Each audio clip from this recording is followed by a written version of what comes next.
Welcome to the deep dive. We've got some really great material you shared, all focused on, well, overcoming those anxieties around professional networking, especially when English isn't your first language. Yeah, it's a topic that comes up a lot. It really does. So, our mission today is pretty straightforward. Distill the best insights from these notes, basically give you a shortcut to feeling more confident out there, regardless of your native tongue.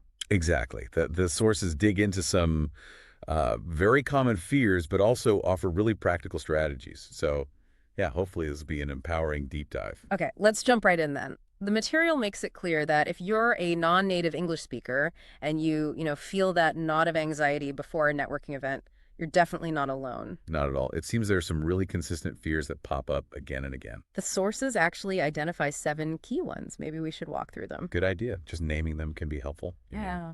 Recognizing the feeling. Okay, so first up is the fear of making mistakes. This is that classic worry, isn't it?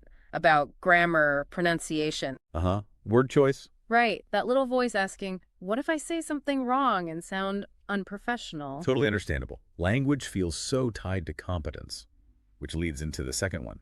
Fear of not being understood. Ah, yes. The worry about your accent, maybe, or phrasing things in a way that confuses people. Exactly. That internal question, what if they just don't get what I'm saying? It can really stop you from even starting. Yeah, I can see that. And related, I guess, is number 3, fear of judgment. This is worrying that people will think less of you because of your English skills. The whole, will they think I'm less competent if my English isn't perfect? Vicious cycle, really. It is. And then there's that horrible feeling, the fear of freezing during conversation. Oh gosh, yes, mind going blank. Right. But for non-native speakers, it's often amplified, like, what if I can't find the word and everything just That stops? silence feels so loud then. Yeah. Then number 5 is interesting. Fear of speaking too slowly or quickly. Right, worrying about sounding unnatural, maybe, out of sync. Exactly, that internal check. Am I talking too fast, too slow? Trying to find that comfortable rhythm in the conversation, It's subtle, but definitely adds to the pressure. for sure. Okay, number 6, fear of cultural misunderstandings. This is a big one, I imagine, worrying about saying or even doing something with gestures. That's perfectly fine in your culture, but maybe not in an English-speaking context. Yeah. The what if I say something culturally inappropriate question, it's navigating more than just words. Absolutely. It's the whole social interaction. Yeah. And finally, number 7, fear of being left out of the conversation. That feeling of isolation when maybe the chat is moving too fast. Precisely. You can't quite keep up because of the language barrier, and you start to feel invisible. That question, what if I can't keep up and just get sidelined? Yeah. That's really disheartening. So those are the 7 big ones identified in the source material. And the key point they stress is these fears are common. They're normal. Okay, so just knowing that helps. You're not alone in feeling this. Exactly. It takes away some of their power. Right. So we've laid out the fears. Now, the good part, the solutions. The material is packed with practical stuff, starting with a really fundamental mindset shift. Yes, this is crucial. The sources really emphasize moving your focus away from speaking perfect English towards simply making a connection. Networking is about building relationships, right?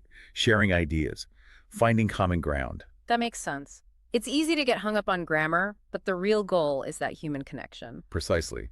And, the sources point out that most people, they actually appreciate the effort. They're usually patient. So the reframe is, Switch from thinking, I must speak perfectly, to I want to connect and learn from this conversation. I like that. Less pressure on performance, more on presence. Exactly. It changes the whole dynamic. Okay, so we adopt this connection mindset. What practical things can we actually do? The sources get into strategies for clarity and pacing. Right. This is where the rubber meets the road. For clarity, the big advice is use simple, direct language. Don't try to impress with fancy words. Not necessary. Yeah. In fact, straightforward communication is often way more effective. The source had that great example. Oh, yeah, the contrast between, like, my role involves the orchestration of cross-functional team collaboration Uh-huh. With multifaceted stakeholders. Very corporate speak. versus just saying, I manage projects by helping teams and clients work together. So much clearer, right? Yeah. And easier for everyone. The source also suggests using shorter sentences. Easier to form, easier to follow. Yep. Less cognitive load all around. Makes sense. And what about pacing? The advice is actually to slow down. It is. It might Oh, feel counterintuitive if you're nervous, you want to rush, yeah. but slowing down a bit helps you articulate more clearly, Yeah. and it gives you, crucially, a little more thinking time. Ah, okay. More breathing room. Exactly. And pausing. The source highlights pausing between ideas. It can actually make you sound more confident. Less rushing, less filler words like and I. Potentially, yes.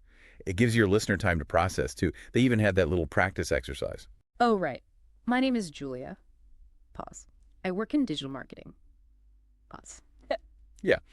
I help companies grow their online presence.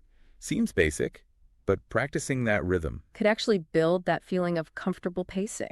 it really could. Develops that muscle memory. Yeah. Okay, so next up, preparation and honesty. Two more really useful tools. Preparation makes sense. Seems key for most professional things.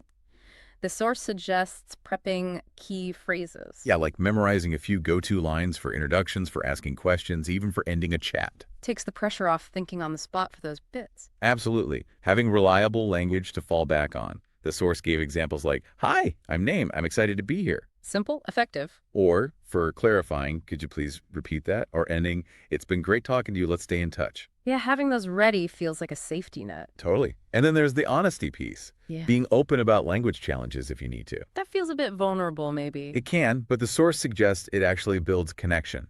Authenticity, right? So just saying something Like, English isn't my first language, so I might need a moment to find the right word. Most people are understanding. okay, I can see how that could actually break the ice a bit. Takes courage, though. It does, but it fosters a more open exchange. All right.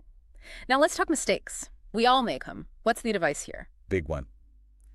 Mistakes are normal. Even native speakers mess up. Don't let the fear stop you from talking. So if you stumble over a word, Just smile, keep going. eh, Often small errors aren't even noticed. and if it's a bit more obvious, Calmly correct yourself if you can. Like the example, "Oh, I meant to say project manager, not product manager." show self-awareness, not panic. Exactly. It's about recovery. And tied to this is another strategy, active listening. Right. Focusing on the other person, not just worrying about what you're going to say next. Yes. When you're really tuned in, you're naturally less focused on your own anxieties.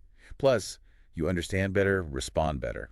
Makes sense. It shifts the focus outward. And if you don't understand something while listening, the source gives polite ways to ask.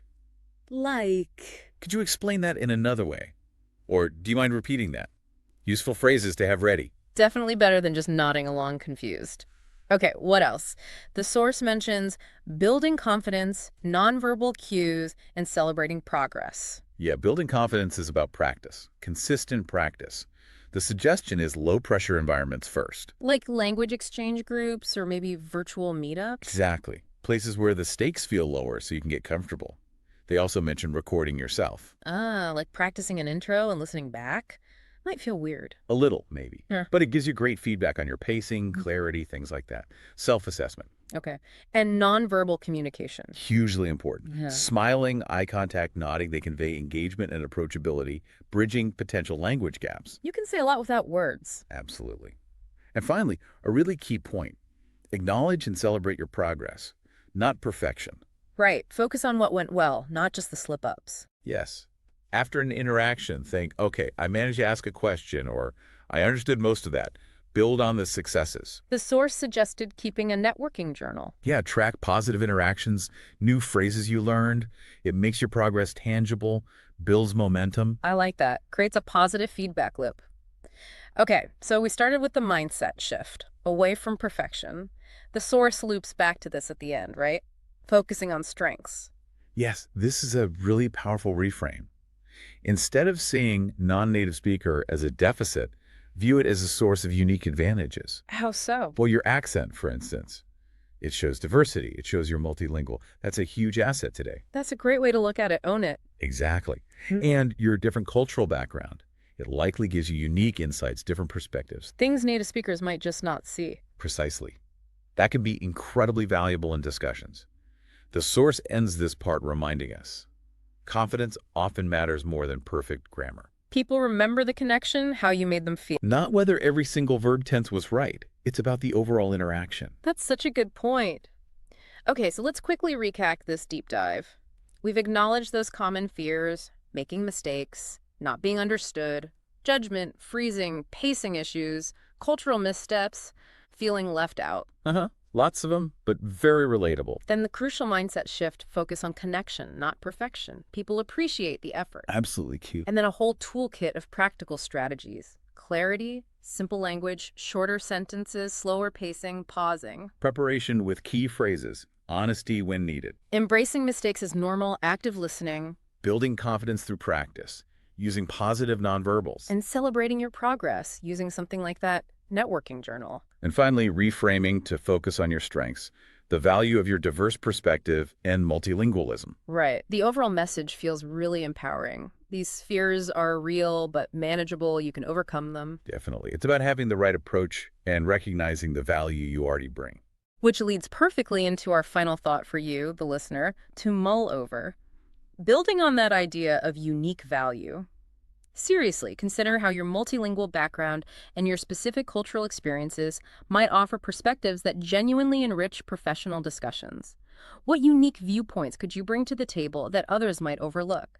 Think about that next time you're networking. Great thought to end on. Thanks for taking this deep dive with us.